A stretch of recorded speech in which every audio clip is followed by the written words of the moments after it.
আমরা দেখেছি 10টা পার হয়ে গিয়েছে, তারপরেও ওনাদেরকে বক্তব্য রাখতে দেওয়া হয়েছে। আমাদের সাথে যে এই কথা হয়েছিল, আমাদের সদস্য অনুপাতে, সংসদ সদস্য অনুপাতে আমাদেরকে কথা বলতে দেয়া হবে, আমরা লক্ষ্য করেছি সেটা গতকালকে মানা হয়নি।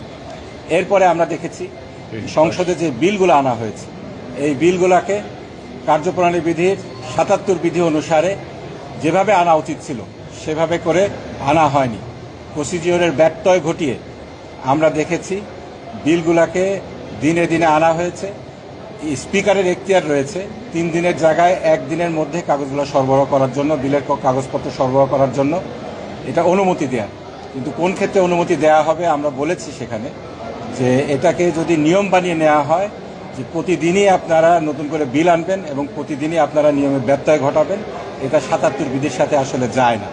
আমাদেরকে আগে কাগজ দিতে হবে, সংসদ সদস্যদেরকে বিলগুলো পড়ে এসে তারপরে আপত্তি উত্থাপন করার সুযোগ দিতে হবে। সেই সুযোগটা আমাদেরকে দেওয়া হয় না, এটা আমরা তুলে ধরেছি।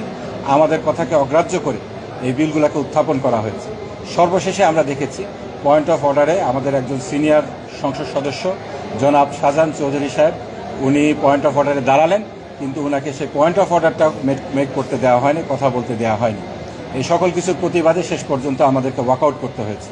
আমাদের বক্তব্য পরিষ্কার, এটা জাতীয় সংসদ, এখানে জনগণ আমাদেরকে নির্বাচিত করে পাঠিয়েছে, এখানে জনগণের কথা আমাদেরকে তুলে ধরার ন্যায্য সুযোগ আমাদেরকে দিতে হবে। সেই সুযোগ যদি আমাদেরকে না দেওয়া হয় তাহলে এই সংসদে থাকার আমাদের কোনো মানে হয় না। আমরা আপনাদের মাধ্যমে জনগণকে জানাতে চাই, জনগণের কথা তুলে ধরার জন্য, জনগণ যে জন্য আমাদেরকে সংসদে পাঠিয়েছে সেই ভূমিকা রাখার জন্য আমরা অক্লান্ত পরিশ্রম করে যাচ্ছি। আমরা চেষ্টা করছি, এক্ষেত্রে জনগণকে আমরা পাশে পেতে চাই। আমরা সংসদের বাইরে এবং ভিতরে এই বিষয়ে সোচ্চার ভূমিকা রাখবো বলে আপনাদের সহযোগিতা কামনা করছি।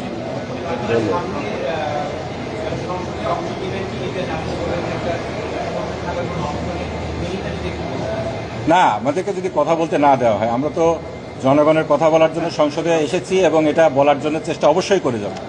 এটা করতে যে আমাদেরকে প্রতিবাদের যতগুলো ভাষা আছে সবগুলো আমরা অবলম্বন করব। সংসদীয় একটা পদ্ধতি হলো, সংসদে যদি আমাদেরকে কথা বলতে না দেওয়া হয়, নিয়ম কানুন না মানা হয়, এটার প্রতিবাদ হিসাবে ওয়াকআউট করার সিস্টেম রয়েছে, সেই হিসাবে আমরা ওয়াকআউট করেছি। কিন্তু আমাদের কথা আমরা বলার চেষ্টা করেই যাব সংসদের ভিতরে এবং বাইরে। জি বলেন।